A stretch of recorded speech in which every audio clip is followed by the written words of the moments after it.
काली, यह नाम सुनते ही मन में एक छवि उठती है। काले रंग की जटाओं से भरी, लाल जिह्वा बाहर निकले, गले में मुंडमाल, हाथ में खड्ग, और हम डर जाते हैं। क्यों? क्योंकि हमने सौंदर्य को केवल कोमलता में देखा है, हमने सत्य को केवल रोशनी में खोजा है, हमने प्रेम को केवल मधुरता में जाना है। लेकिन जीवन एक पक्षीय नहीं है। जहां सृजन है वहां विनाश भी है, जहां जन्म है वहां मृत्यु भी है, जहां प्रकाश है वहां अंधकार भी है। और काली उस अंधकार का नृत्य है जो भयावह नहीं बल्कि शुद्धिकारी है। काली का तांडव विनाश नहीं, अहंकार का विसर्जन है। वह भीतर की आग है जो झूठे को जलाकर सच्चे को जन्म देती है। काली कहती है, जब तक तुम अपने भीतर की काली को स्वीकार नहीं करते तब तक तुम अपने भीतर की देवी को नहीं पा सकते। काली का रूप नग्न है, क्योंकि सत्य हमेशा नग्न होता है। वह किसी आभूषण, किसी वस्त्र, किसी सजावट में नहीं छिपता। वह उतना ही खुला है जितना आकाश। लेकिन तुम देखो, हम सब अपने अहं के वस्त्रों में लिपटे हैं। नाम का वस्त्र, धर्म का वस्त्र, जाति का वस्त्र, पद का वस्त्र, हर कोई किसी न किसी नकाब में छिपा बैठा है। काली कहती है, नकाब उतारो। नकाब उतारना दुख देता है, क्योंकि वे नकाब तुम्हारी पहचान बन चुके हैं। काली तुम्हें तोड़ती है इसलिए नहीं कि वह क्रूर है, बल्कि इसलिए कि वह तुम्हें असली बनाना चाहती है। वह तुम्हारे झूठे चेहरे को नष्ट करती है ताकि तुम अपने वास्तविक चेहरे को देख सको। काली का तांडव भीतर से शुरू होता है। यह कोई बाहर का नाच नहीं है, यह उस क्षण का नृत्य है जब तुम पहली बार स्वयं को देखते हो, बिना झूठ के, बिना बहाने के, बिना नकाब के। और वह देखना ही तांडव है। जब तुम अपने भीतर के झूठ को देखते हो तो भीतर एक विस्फोट होता है, तुम्हारा अहं फटने लगता है। यह दर्द देता है, क्योंकि अहंकार ने ही तुम्हें अब तक यह भ्रम दिया था कि तुम कोई हो। लेकिन काली आती है और कहती है, तुम वह नहीं जो तुम सोचते हो। और यह वाक्य ही तांडव बन जाता है, क्योंकि जो तुमने अपने जीवन भर बनाया था वह अचानक ढहने लगता है। जैसे किसी मंदिर का शिखर गिर जाए, पर वह मंदिर गिरना जरूरी है क्योंकि वह ईश्वर का नहीं था, वह तुम्हारे अहं का मंदिर था। काली का रूप अग्नि है, अग्नि जो सब कुछ जला देती है पर कुछ भी नष्ट नहीं करती। वह राख में से सोना निकालती है। जब काली तुम्हारे भीतर नाचती है तो तुम्हारे सारे झूठ जलने लगते हैं, तुम्हारे सारे दिखावे, सारे बनावटी संसार, तुम्हारी सारी अच्छाई जो केवल समाज के डर से थी, सब राख बन जाती है। और तब एक गहरी शांति आती है। वह शांति डरावनी लगती है, क्योंकि उसमें कुछ भी नहीं बचता, न कोई पहचान, न कोई उम्मीद, न कोई लक्ष्य, बस मौन। और वह मौन ही काली का गर्भ है, जिसे नया जन्म होता है। तो कहते काली भयावह है, पर भय केवल उसी को लग रहा है जो झूठा है, सच्चे को भय नहीं लगता, क्योंकि सच्चा कभी नष्ट नहीं होता। काली तांडव मृत्यु नहीं, अमरता का द्वार है। वह तुम्हें मरना सिखाती है ताकि तुम जी सको, वह तुम्हें होना सिखाती है ताकि तुम पा सको, वह तुम्हें काली होना सिखाती है ताकि अस्तित्व तुम्हारे भीतर भर सके। क्या तुमने कभी ध्यान से देखा है, जब तुम किसी रिश्ते में, किसी पहचान में, किसी सपने में टूटते हो तो पहले दर्द होता है, फिर एक गहरी शांति आती है। वह शांति काल का आशीर्वाद है। वह तुम्हारे भीतर पुराना मरा हुआ हिस्सा जाकर नई चेतना को जन्म देती है। काली तांडव एक नृत्य है जिसमें सब कुछ जलता है, पर अंत में केवल आत्मा बचती है। और याद रखना, काली का नृत्य कोई हिंसा नहीं है, वह करुणा की चरम अभिव्यक्ति है। वह माँ है जो तुम्हें झूठे मैं को मारती है ताकि असली मैं सांस ले सके। वह तुम्हें नष्ट नहीं करती, वह तुम्हें मुक्त करती है। काली कहती है, जब तुम सब कुछ खो दोगे मैं तुम्हें दूंगी, तुम्हें स्वयं। काली तुम्हारे भीतर की ज्वाला है, वह आग जो जलाती नहीं, रूपांतरित करती है, वह तुम्हें स्वर्ण बना देती है। तो जब अगली बार तुम अपने भीतर बेचैनी महसूस करो, टूटन महसूस करो, तो डरना मत। समझ लेना, काली तुम्हारे भीतर नाच रही है, और जब वह नाचती है तो नया जन्म होता है। वह तुम्हें तुम्हारे असली रूप की ओर ले जा रही है। याद रखो, काली का तांडव कोई अंत नहीं, ये शुरुआत है। शुरुआत तुम्हारे असली होने की। यह भीतर की ज्वाला का जन्म है, अहंकार का नृत्य और आत्मा की पुकार। तुमने कभी सोचा है, ये मैं जो हर पल बोलता है, मैंने किया, मैंने पाया, मैंने सोचा, ये कौन है? क्या यह वही है जो तुम वास्तव में हो, या यह केवल एक परत है, एक मुखौटा जो समाज ने तुम्हारे चेहरे पर चढ़ा दिया है। अहंकार वही मुखौटा है जिसे पहनकर तुम दुनिया में चलते हो। यह तुम्हारी असली पहचान नहीं है, एक केवल एक ड्रामा है जो तुमने दूसरों को दिखाने के लिए बना रखा है।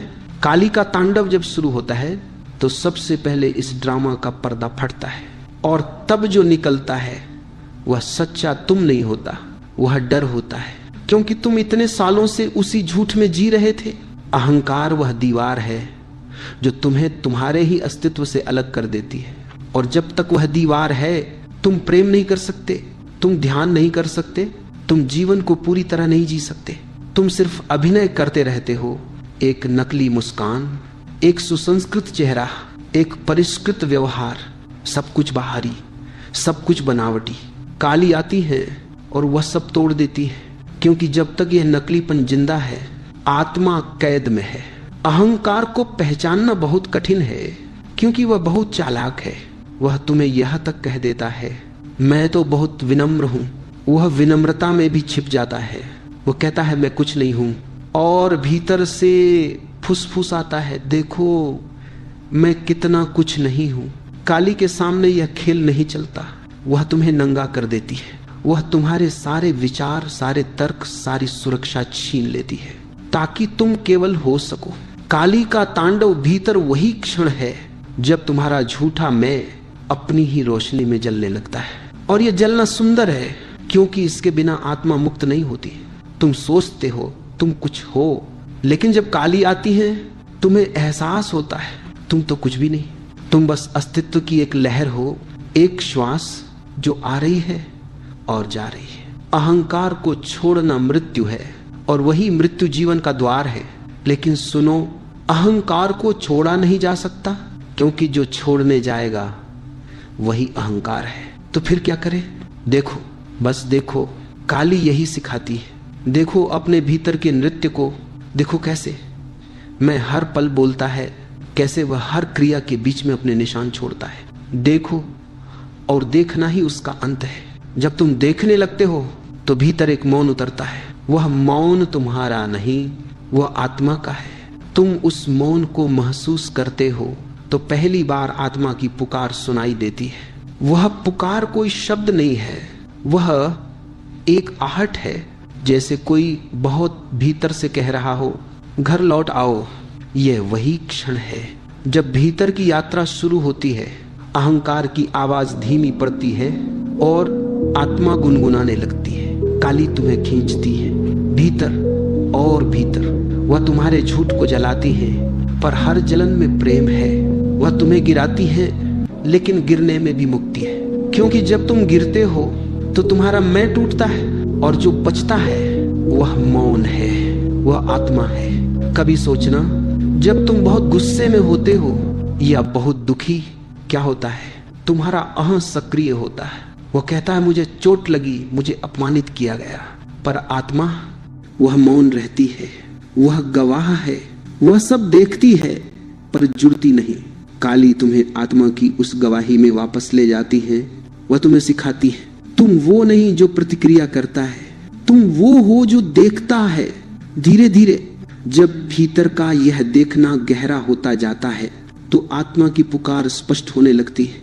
अब वह मौन नहीं, अब वह संगीत बन जाती है।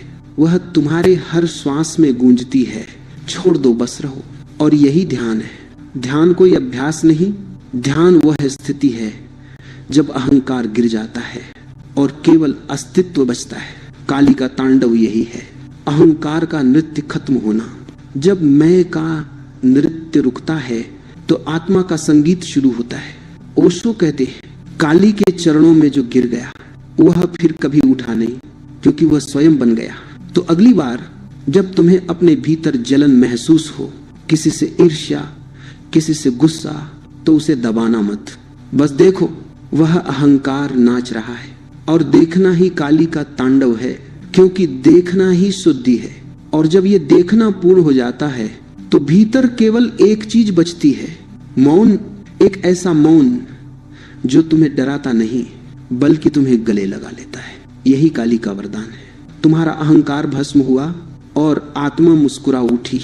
काली का तांडव केवल बाहर का विस्फोट नहीं है, ये भीतर का झाड़ू है। वह तुम्हारे अंतःकरण को साफ करती है, वह तुम्हारे मन की गहराई तक उतर जाती है जहां सदियों की धूल जमी है। हम सोचते हैं हम साफ हैं, हम अच्छे हैं, हम धार्मिक हैं, हम ईमानदार हैं, पर भीतर वहां असंख्य असत्य, अधूरे घाव, भूले हुए दुख और अनकहे पाप पड़े हैं जिन्हें हमने कभी देखा तक नहीं। काली वहीं उतरती है जहां तुमने झाड़ू लगाना छोड़ दिया था, वह वहां जाती है जहां तुम्हारा सामना तुम्हें खुद से करवाना है। ओशो कहते हैं अंतःकरण वह स्थान है जहां तुम्हारा असली मंदिर है, लेकिन उस मंदिर पर परतें चढ़ी हैं विचारों की, संस्कारों की, वासनाओं की और पछताओं की। वह मंदिर अब केवल धूल से भरा पड़ा है। काली का तांडव वह आंधी है जो उस धूल को उड़ा देती है। यह सफाई पीड़ादायक लगती है क्योंकि जब धूल उड़ती है तब सब कुछ धुंधला हो जाता है, पर याद रखना वह धुंध ही रास्ता साफ करने वाली है। तुमने कभी घर साफ किया है? जितनी पुरानी गंदगी होती है उतना अधिक धूल उड़ती है। पहले सब गंदा दिखता है, पर कुछ देर बाद सब चमकने लगता है। काली यही करती है, वह तुम्हारे भीतर का घर साफ करती है। वह तुम्हारे अहं, तुम्हारे दर्द, तुम्हारे अपराध बोध सबको उथल पुथल कर देती है। और तुम सोचते हो क्या हो रहा है मेरे साथ, पर वास्तव में शुद्धि हो रही है। जब तक भीतर की गंदगी बाहर नहीं आती तुम पवित्र नहीं हो सकते। काली का नृत्य वही उबाल है जो भीतर के जहर को ऊपर लाता है। तुम्हें वह जहर पीना नहीं है, बस देखना है। जैसे डॉक्टर मवाद को बाहर निकालता है, वह दर्द देता है, लेकिन उपचार वही है। अंतःकरण की सफाई का अर्थ है अपने भीतर के हर अधूरे हिस्से को स्वीकारना। हम अक्सर भागते हैं अपने गुस्से से, अपने डर से, अपने अतीत से, लेकिन भागने से वो मिटते नहीं, वे दबे रहते हैं और सड़ते रहते हैं। काली कहती है रुको, देखो अपने भीतर जो कुछ भी है उससे गले लगाओ। और जब तुम ऐसा करते हो तुम्हारे भीतर एक रोशनी जलती है, जैसे किसी ने भीतर के कमरे का दरवाजा खोल दिया हो। जिस क्षण तुम अपने अंधकार को स्वीकार लेते हो उसी क्षण वह प्रकाश में बदल जाता है। ये वही क्षण है जब अंतःकरण की सफाई पूरी होती है। अब तुम अपने भीतर को नकारते नहीं, अब तुम सब कुछ अपनाते हो। तुम्हारा गुस्सा, तुम्हारा दुहक, तुम्हारी वासना अब तुम्हारे शत्रु नहीं रहे, वे तुम्हारे शिक्षक बन जाते हैं। ये सफाई भीतर एक शांति लाती है क्योंकि अब कोई द्वंद्व नहीं रहा। पहले तुम दो हिस्सों में बटे थे, एक जो अच्छा है, एक जो बुरा है। अब दोनों एक हो गए, अब भीतर कोई विरोध नहीं। ये एकता ही ध्यान है, यह शुद्धि ही मुक्ति है। काली का तांडव यही कहता है, स्वयं को मत बांटो, तुम संपूर्ण हो, तुम में सब कुछ है, प्रकाश भी अंधकार भी। स्वीकारो दोनों को और देखो कैसे द्वंद्व मिट जाता है। अब जब अंतःकरण साफ हो गया तब एक नया अनुभव होता है, एक शून्यता, एक मौन। वह मौन पहले डराता है क्योंकि वह किसी खाली कमरे जैसा है, पर धीरे धीरे वह कमरा सुगंध से भरने लगता है। वह मौन प्रेम में बदल जाता है। अब कुछ कहने की जरूरत नहीं, अब बस होना ही काफी है। यह शून्यता ही काली का वरदान है, यही राख से पुनर्जन्म है। जैसे कोई बीज मिट्टी में सड़ता है और फिर नई कौंपल बनकर निकलता है, पुराना मरना ही नया जन्म है। काली का तांडव यही सिखाता है कि मृत्यु डरने की नहीं, मनाने की चीज है। मृत्यु के बिना जीवन अधूरा है। काली तुम्हें मरना सिखाती है, हर क्षण, हर अहंकार में, हर विचार में। वह तुम्हें मरना सिखाती है ताकि तुम सच्चे जीवन को छू सको। और जब यह मृत्यु घटती है तो भीतर से एक नई ऊर्जा उठती है, वह ऊर्जा तुम्हें भर देती है। अब तुम वही नहीं जो पहले थे, अब तुम हल्के हो गए, अब तुम्हारा अंतःकरण पारदर्शी हो गया। अब काली का नृत्य रुकता नहीं, अब वह स्थायी हो गया है। अब हर श्वास में तांडव है, हर मौन में काली की उपस्थिति है। अब तुम्हें उन्हें पुकारना नहीं पड़ता, अब वह तुम्हारे भीतर बस गई है। ये अंतःकरण की पूर्ण सफाई है, जहां कुछ भी छिपा नहीं, जहां सब उजागर है। और जो उजागर है वही दिव्य है। हर साधक को उस रात से गुजरना पड़ता है जिसे मैं आत्मिक रात्रि कहता हूँ। वह रात लंबी होती है, ठंडी होती है और उसमें सब कुछ खोया खोया लगता है। ना कोई दिशा, ना कोई सहारा, बस भीतर का अंधकार जो सब निगलता सा प्रतीत होता है। पर सुनो, यह अंधकार शत्रु नहीं है, यह तुम्हारे भीतर का वही गर्भ है जिससे नया जीवन जन्म लेगा। जो इसे समझ लेता है वह भय से मुक्त हो जाता है। अंधकार से भागने वाला कभी प्रकाश तक नहीं पहुंच सकता। जो भागता है वह सतह पर रह जाता है, पर जो भीतर उतरता है, जो अपनी आंखें बंद करके कहता है ठीक है आजा तू भी, वह पहली बार काली के हृदय में प्रवेश करता है। वह वही है जहां सब कुछ मिटता है, जहां कुछ भी निश्चित नहीं रहता। और वही अनिश्चितता, वह खालीपन उजाले का पहला द्वार है। अंधकार को मिटाने की कोशिश मत करो, उसे देखो, उसे अनुभव करो, उसे गले लगाओ। वह तुम्हें खा नहीं जाएगा, वह तुम्हें जन्म देगा। क्योंकि अंधकार और प्रकाश दो नहीं है, वे एक ही ऊर्जा के दो पहलू हैं। अंधकार बस वह पक्ष है जहां प्रकाश अभी जन्म नहीं लिया है। जैसे बीज मिट्टी में छिपा होता है, वह अंधकार में है पर उसी में जीवन पल रहा है। जब भीतर अंधकार आता है तो मन डरता है, क्योंकि मन ने हमेशा रोशनी को ही सुरक्षा समझा है। मन चाहता है साफ रास्ता, निश्चित उत्तर। लेकिन आत्मा अंधकार में खिलती है, क्योंकि आत्मा को न निश्चितता चाहिए न दिशा। उसे बस मौन चाहिए, गहराई चाहिए। और जब तुम पहली बार उस मौन में बैठते हो जहां कुछ भी समझ नहीं आता, जहां शब्द खत्म हो जाते हैं, जहां मैं भी गुम हो जाता है, वहीं पहली बार उजाला उतरता है। पर याद रखो, ये उजाला बाहर से नहीं आता, कोई सूरज नहीं उगता, वो भीतर से उठता है। जैसे किसी ने आत्मा के भीतर दीपक जला दिया हो। वह उजाला तुम्हें दिखाता है कि तुम कभी अंधकार में थे ही नहीं, तुम खुद ही वह प्रकाश थे, पर अपनी आंखों पर पर्दा डाले बैठे थे। इसीलिए जब मैं कहता हूं अंधकार से उजाले की सीढ़ी, तो मेरा मतलब ये नहीं कि तुम्हें अंधकार छोड़कर उजाले में जाना है, नहीं, तुम्हें अंधकार में ही बैठना है, इतना गहराई से कि वह उजाले में बदल जाए। क्योंकि जो उसे स्वीकार लेता है वह देखता है। अंधकार कोई वस्तु नहीं, वह केवल प्रकाश की अनुपस्थिति है। जैसे मौन ध्वनि की अनुपस्थिति है। काली यही सिखाती है कि प्रकाश पाने का एक ही मार्ग है, अंधकार को गले लगाना। जब तुम अपने भीतर की रात से डरना छोड़ देते हो तो भोर अपने आप आती है। काली का रूप रात जैसा है, गहरा, असीम, रहस्यमय। पर उसी रात में जीवन की सबसे कोमल ध्वनि जन्म लेती है, प्रभात। कभी ध्यान से देखो, सूर्योदय ठीक उसी क्षण होता है जब रात सबसे घनी होती है, जब अंधकार अपने चरम पर होता है, वही पहली किरण जन्म लेती है। इसीलिए मत डरो जब जीवन तुम्हें अंधकार में फेंके। वह तुम्हें तोड़ नहीं रहा, वह तुम्हें नया बना रहा है। यह अंधकार साधक के लिए परीक्षा नहीं है, यह उसका संस्कार है। यह भीतर की मिट्टी को उलट पुलट करने की प्रक्रिया है। और जब भीतर की मिट्टी हिल जाती है तभी उसमें नया बीज अंकुरित होता है। जो साधक इस अंधकार को समझ लेता है वह कभी शिकायत नहीं करता, वह मुस्कुराता है, क्योंकि उसे पता है प्रकाश आ रहा है।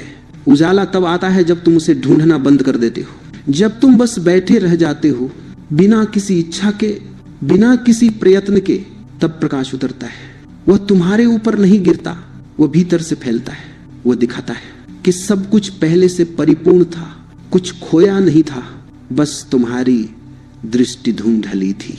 अंधकार ने तुम्हारी आंखें बंद की थी, अब वे खुल गई हैं। अब तुम देखते हो सब कुछ वही है, पर अर्थ बदल गया है। अब वही संसार तुम्हें खेल लगता है, वही लोग, वही घटनाएं, वही जीवन अब तुम्हें परेशान नहीं करते, क्योंकि अब तुम उन्हें प्रकाश में देख रहे हो।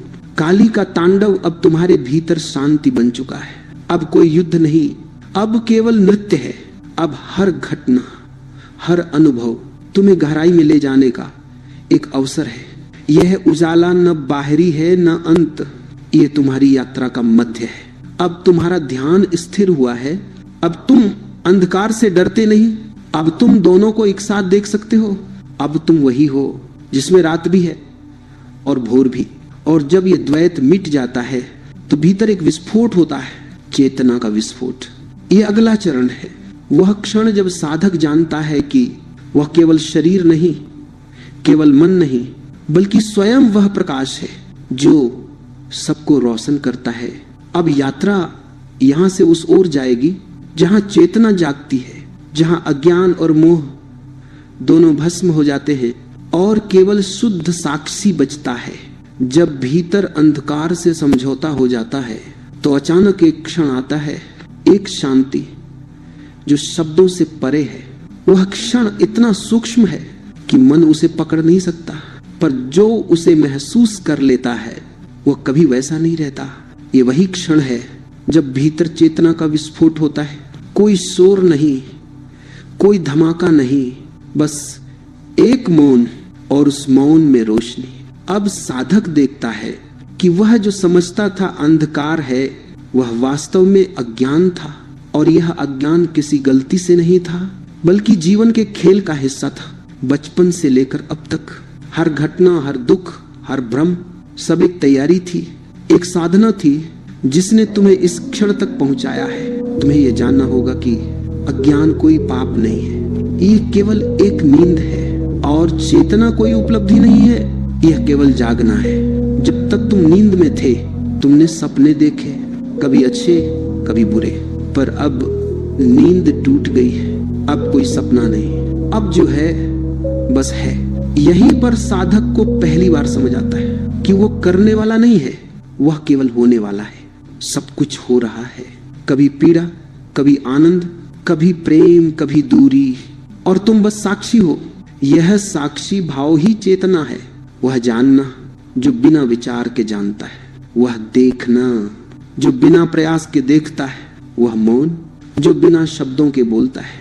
अब साधक को पता चलता है कि उसकी सारी साधना, उसकी सारी तपस्या सिर्फ एक चीज के लिए थी, छोड़ना। कुछ भी पाना नहीं था, क्योंकि जो पाना था वह पहले से ही भीतर था। तुम वही चेतना हो जिसे तुम खोज रहे थे। पहले तुम सोचते थे मैं ध्यान कर रहा हूं, अब तुम देखते हो ध्यान घट रहा है। पहले तुम कहते थे मैं प्रेम करता हूं, अब तुम देखते हो प्रेम घटता है। पहले तुम कहते थे मैं जी रहा हूं, अब तुम देखते हो जीवन स्वयं घट रहा है। यह परिवर्तन छोटा नहीं है, ये वही क्षण है जब साधक साधना से परे चला जाता है। अब कोई अभ्यास नहीं, अब कोई प्रयास नहीं, अब केवल उपस्थिति है। चेतना का विस्फोट कोई घटना नहीं, ये एक अवस्था है जहां तुम्हारा केंद्र फैल जाता है। तुम अपने शरीर तक सीमित नहीं रहते, तुम हवा में फैल जाते हो, प्रकाश में मिल जाते हो। अब तुम्हारा मैं अस्तित्व से अलग नहीं है, वह उसका ही हिस्सा है। अब तुम और ब्रह्मांड दो नहीं रहे। अब जो सांस तुम लेते हो वह तुम्हारी नहीं, वह अस्तित्व की सांस है। यह अवस्था बहुत सूक्ष्म है, मन इसे पकड़ना चाहता है, पर मन यहाँ बेबस हो जाता है, क्योंकि चेतना का विस्फोट मन की मृत्यु है। जहाँ चेतना होती है वहां मन नहीं रह सकता। मन प्रश्न करता है और चेतना उत्तर नहीं देती, क्योंकि चेतना स्वयं उत्तर है। अब साधक जानता है कि कोई मुक्ति नहीं है, क्योंकि कोई बंधन था ही नहीं। यह सब खेल था, एक नाटक जो तुम्हें यह दिखाने के लिए था कि तुम अभिनेता नहीं, स्वयं रंगमंच हो। अज्ञान और मोह अब दुश्मन नहीं रहे, वे अब स्मरण है। एक मीठी याद की कैसे तुमने स्वयं को भुलाया ताकि फिर से पा सको। अब जब चेतना खिलती है तो साधक का हर अनुभव दिव्य बन जाता है। हर व्यक्ति में वही चेतना दिखती है, हर क्रिया में वही मौन। अब कोई दूसरा नहीं बचता। हर चेहरा, हर फूल, हर तारा, सब तुम्हारा विस्तार लगता है। यह कोई सिद्धि नहीं है, यह तुम्हारा स्वभाव है।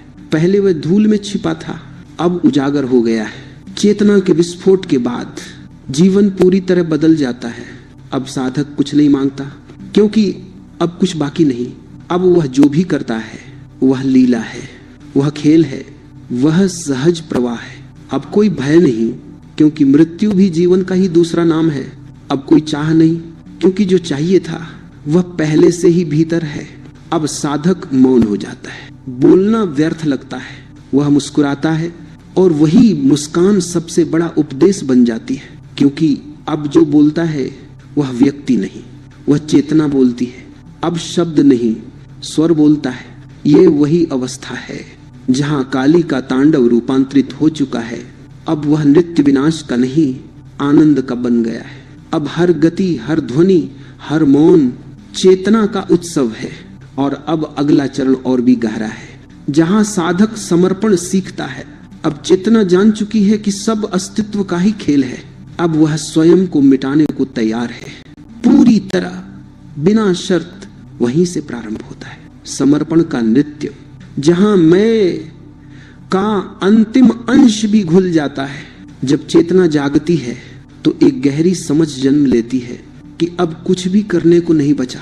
अब जो था वह हो गया, अब जो बचा है वह केवल होना है। और उस होने की स्थिति को ही समर्पण कहा जाता है। समर्पण कोई कर्म नहीं है, तुम उसे कर नहीं सकते, क्योंकि जो करेगा वही अहंकार है। समर्पण तब घटता है जब करने वाला मिट जाता है, जब तुम इतने थक जाओ कि अब विरोध करने की ऊर्जा भी नहीं बची, जब तुम इतने गहराई से हाँ कह दो कि ना का अस्तित्व ही समाप्त हो जाए, तभी समर्पण होता है।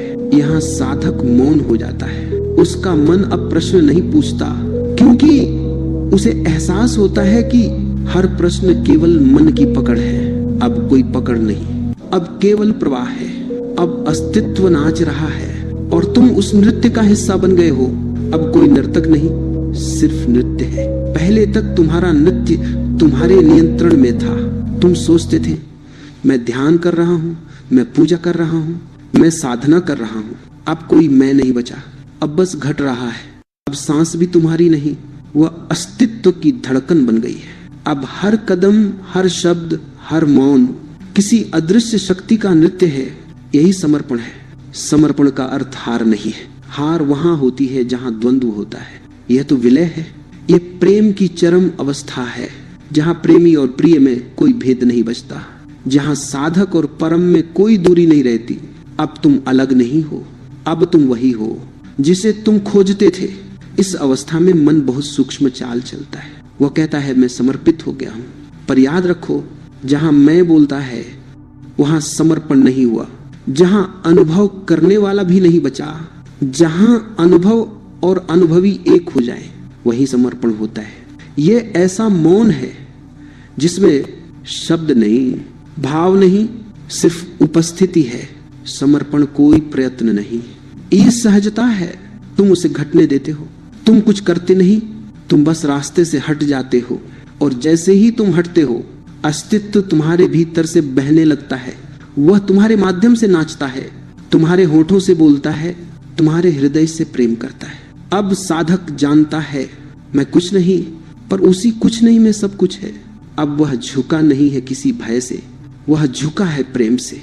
वह गिरे नहीं है किसी दंड से बचने के लिए, वह गिरे है क्योंकि उसे एहसास हुआ कि जमीन ही उसका घर है। वह धरती को चूमता है क्योंकि अब उसे समझ आया है, उसी ने उसे संभाला था जब वो गिरा था।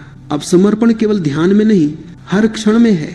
खाना भी समर्पण है, चलना भी, सोना भी, बोलना भी। हर क्रिया अब पूजा बन गई है, क्योंकि अब उसमें मैं नहीं, बस ये है। समर्पण के क्षण में भीतर गहराई से मौन फूटता है। वह मौन ठंडा नहीं, जीवंत है।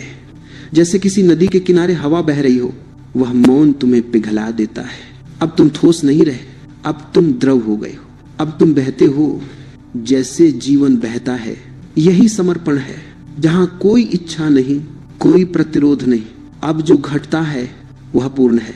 अब जो भी आता है वह प्रसाद है। अब जो भी जाता है वो भी प्रसाद है, क्योंकि अब तुम देने और लेने के द्वंद्व से मुक्त हो।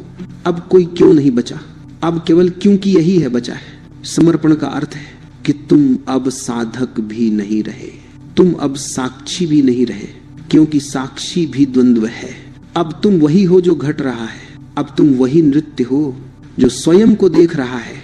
जब यह घटता है तो भीतर एक अनोखी शांति उतरती है, न स्थिर न गतिशील, बस पूर्ण। अब कोई कमी नहीं, कोई खोज नहीं। अब जीवन न तुम्हारा है न किसी और का, अब जीवन स्वयं जी रहा है। यहाँ साधक नहीं बोलता, यहाँ केवल मौन बोलता है, और उस मौन की अपनी भाषा है। वह हृदय में उतरती है, शब्दों में नहीं। ये वही क्षण है जहाँ काली का तांडव नृत्य बन जाता है और नृत्य मौन में विलीन हो जाता है। अब कोई आरंभ नहीं, कोई अंत नहीं, अब केवल एकता है। अब सब कुछ उसी में समाहित है, अंधकार भी, उजाला भी, जीवन भी, मृत्यु भी। और जब यह समर्पण पूर्ण हो जाता है तो साधक अब नहीं रहता, अब बस एक अस्तित्व है जो स्वयं को अनुभव कर रहा है। अब अगला चरण है आत्म परिवर्तन से आत्म प्रकाश तक, जहां साधक और परम एक हो जाते हैं, जहां नित्य स्वयं प्रकाश बन जाता है। जब समर्पण पूर्ण हो जाता है तो भीतर एक गहरी शांति उतरती है। वह शांति बाहर से नहीं आती, वह तुम्हारे ही भीतर की गहराई से उठती है। वह कोई अनुभव नहीं, वह तुम हो। अब जो था वह जल गया, अब जो है वह शुद्ध, निर्मल, प्रकाशमान है। यही आत्म परिवर्तन है। यह किसी और चीज में बदलना नहीं, बल्कि वही होना है जो तुम पहले से थे, बस भुला दिया था। जब अहं का पर्दा हटता है तो आत्मा स्वयं प्रकट होती है। वह हमेशा वहां थी, बस तुमने उसे देखा नहीं था। जैसे सूरज हमेशा चमकता है पर बादल उसकी रोशनी को रोक लेते हैं। अब बादल हट गए हैं, अब तुम वही सूर्य हो जो अपने ही भीतर से प्रकाश फैला रहा है। अब कोई प्रयास नहीं, कोई संकल्प नहीं, अब तुम वही कर रहे हो जो अस्तित्व तुमसे करवाता है। तुम बस माध्यम हो। जैसे बांसुरी में हवा गुजरती है और संगीत बनता है, बांसुरी कुछ नहीं करती, वह बस खाली रहती है। यही आत्म प्रकाश की स्थिति है। जब तुम पूरी तरह खाली हो तो ईश्वर तुमसे बजता है। अब तुम देखते हो जीवन वैसा ही है जैसा पहले था, लोग वही हैं, परिस्थितियां वही हैं, पर तुम्हारी दृष्टि बदल गई है। अब तुम चीजों को बदलना नहीं चाहते, अब तुम उन्हें समझते हो। अब कोई निर्णय नहीं, अब सब कुछ स्वीकार है। और इसी स्वीकार में प्रकाश जन्म लेता है, क्योंकि प्रकाश केवल तब आता है जब कोई विरोध नहीं बचता। जहां विरोध है वहां अंधकार है, जहां समर्पण है वहां उजाला है। अब तुम्हारा हर श्वास एक ध्यान बन गया है, हर नजर एक प्रार्थना है, हर मौन एक गीत है। अब तुम कुछ नहीं कर रहे, जीवन स्वयं तुम्हारे भीतर नृत्य कर रहा है। तुम्हारा होना ही उपासना बन गया है।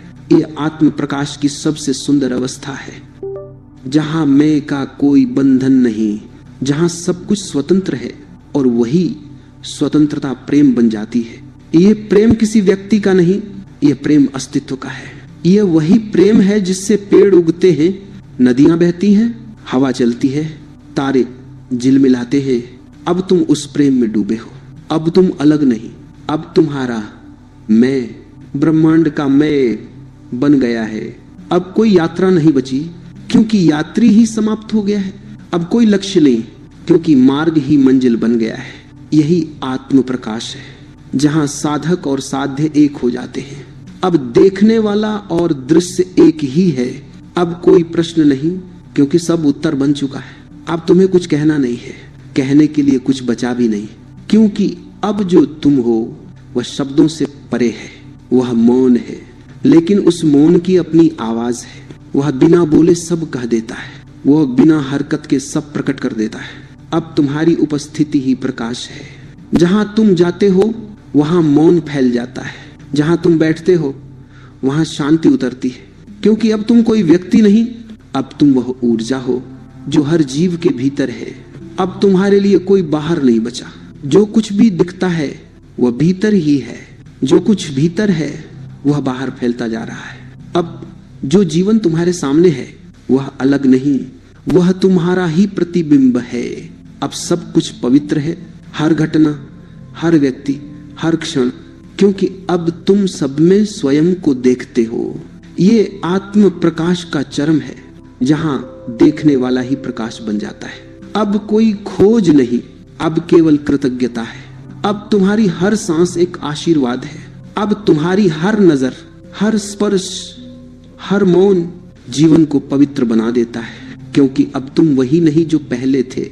अब तुम मैं नहीं, अब तुम यह हो, वह यह जो सदा से था, सदा रहेगा और जिसमें सब कुछ समाया है। यही काली का पूर्ण तांडव है, जहां विनाश अंत में प्रकाश बन जाता है, जहां मृत्यु ही जीवन का द्वार सिद्ध होती है, जहां साधक स्वयं ईश्वर में विलीन हो जाता है। अब कोई तू नहीं, कोई मैं नहीं, अब बस हम भी नहीं, अब केवल वह है। ये वही अंतिम बिंदु है जहां मौन भी घुल जाता है, जहां ध्यान भी समाप्त हो जाता है, जहां श्वास भी ठहर जाती है और केवल एक अनंत धड़कन रह जाती है जो सदा से चल रही थी, चल रही है, चलती रहेगी। अब तुम जानते हो, काली का तांडव किसी देवता की कहानी नहीं थी, वह तुम्हारी अपनी यात्रा थी। तुम्हारा जन्म, तुम्हारा डर, तुम्हारा अहम, तुम्हारा अंधकार, तुम्हारा समर्पण, सब एक ही नृत्य था। और अब वह नृत्य समाप्त नहीं हुआ, वो अब शांति में बदल गया है। अब तुम स्वयं वह तांडव हो जो मौन में नाचता है। अब तुम स्वयं वह प्रकाश हो जो अंधकार को जन्म देता है। अब तुम स्वयं वह प्रेम हो जो सृष्टि को थामे हुए है। यही है अंतिम सत्य। ना शब्दों में, ना विचारों में, ना पूजा में, बल्कि मौन में, संपूर्ण मौन में वही आत्म प्रकाश है।